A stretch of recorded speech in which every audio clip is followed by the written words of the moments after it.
بسم الله الرحمن الرحيم وبه نستعين والصلاة والسلام على سيدنا محمد أشرف شمس الهداية واليقين.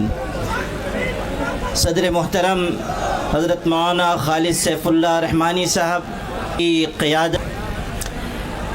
کہنے والے نے کہا تھا مسائل کیسے بھی ہوں تا قیامت رہ نہیں سکتے، یہ ظالم ظلم کی بن کر علامت رہ نہیں سکتے، جن کا عزم ہے کہ ہم کو چین سے جینے نہیں دیں گے. گرامی، ابھی ہمارے بہت سے فاضل مقررین نے یہاں گفتگو کی اور یہ ہمارے لیے بڑے عزم و ہمت کے ساتھ گفتگو کر رہے تھے اور اس بات کا اعلان کر رہے تھے کہ یہ لڑائی سب کو مل جل کر لڑنی ہے. اس وقت مجھے یہ خیال آ رہا تھا کہ نور کی یہ کرن ظلمات پہ بھاری ہوگی، رات تمہاری ہے تو کیا صبح ہماری ہوگی.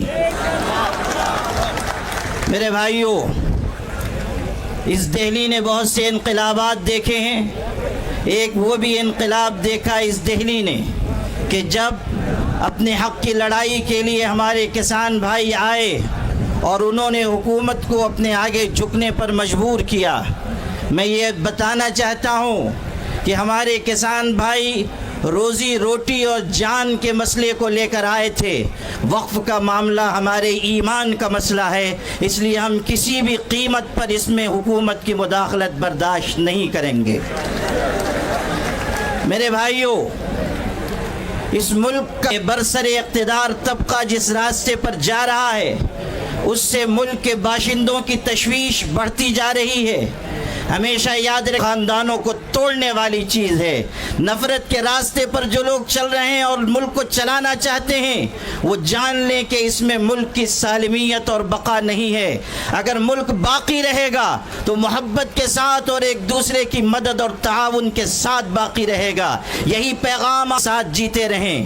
ہمیں اس بات کی، ہمارے لیے یہ بات نہایت افسوسناک ہے کہ جوائنٹ پارلیمانی کمیٹی نے وہ رویہ اپنایا، پہلے دیا ہے.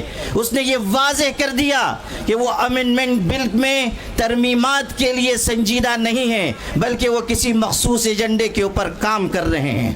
ہماری طرف سے یہ بات جب کہی گئی کہ ہم اس سلسلے میں آگے بڑھیں گے اور احتجاج ہو سکتا ہے اور یہ بھی ممکن ہے کہ شاہین باغ کی طرز پر کوئی احتجاج کیا جائے، تو کہنے والے ایک شخص نے کہا کہ جلیان والا باغ کو نہیں بھولنا چاہیے.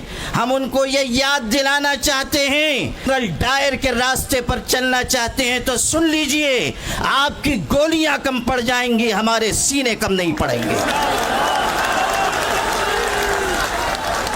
آپ کس کو دھمکی دے رہے ہیں اور آپ کس قوم کو مخاطب کر رہے ہیں کہ آپ یہ سمجھتے ہیں کہ مسلمانوں کو خون کی ننھی منی ندیوں سے چل سکیں گے؟ سن لیجئے، ہم وہ ہیں کہ خون کے بحر قلزم سے گزر کر بھی داستان عزم و عزیمت لکھ کر آپ کو دکھا دیں گے. میرے بھائیوں، آج یہ بات کی جا رہی ہے کہ نہ دیں گے. اس وقت کیا ہوا تھا میں یاد دلانا چاہتا ہوں.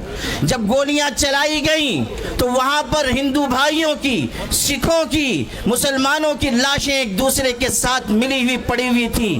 آج بھی ہم اسی راستے پر ہیں اور آپ اگر انگریز کے راستے پر جانا چاہتے ہیں تو سن لیجئے، اتیاچار کرنے والے کبھی اس دنیا میں عافیت کے نہیں گزار سکتے. اگر آپ انگریزوں کا راستہ چننا چاہتے ہیں تو سمجھ لیجئے کہ آپ کا انجام بھی وہی ہوگا جو انگریزوں کا انجام ہوا تھا.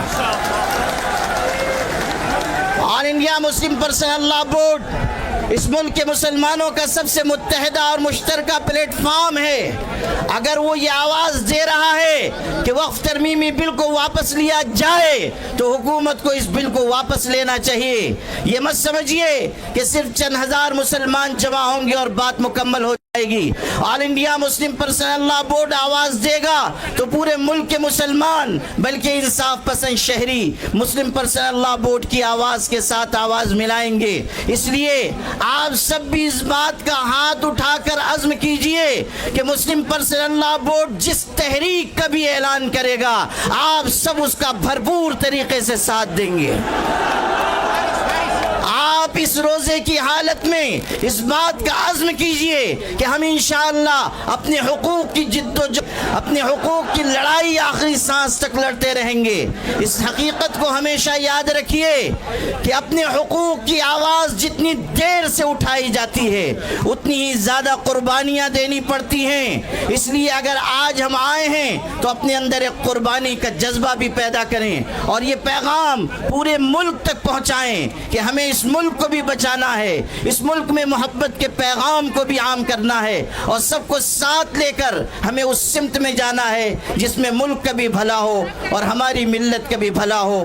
آپ کی یہ قیادت جو یہاں موجود ہے، اگر آپ اسے بوڑھی اور بزدل قیادت سمجھتے ہیں تو سن لیجئے، آج یہ یہاں بیٹھے ہوئے ہیں، لیکن کل اگر اللہ نے ایسا موقع دیا کہ ہمیں اس لڑائی کو آگے بڑھانا پڑا تو آپ دیکھیں گے کہ یہ قیادت قلم اور کاغذ چھوڑ کر ہتھکڑیوں کا بھی استقبال کرے گی اور اپنے سینے کھول دے گی اور آپ کی لڑائی آخری سیڑھی تک لڑی جائے گی۔ اسی لیے میں یہ کہا کرتا ہوں اپنی قیادت کے بارے میں کہ یہ الگ بات ہے کہ چپ چاپ کھڑے رہتے ہیں، پھر بھی جو لوگ بڑے ہیں بڑے رہتے ہیں، ایسے درویشوں سے ملتا ہے ہمارا شجرہ جن کی ٹھوکر میں کئی تاج پڑے رہتے ہیں۔ وآخر دعوانا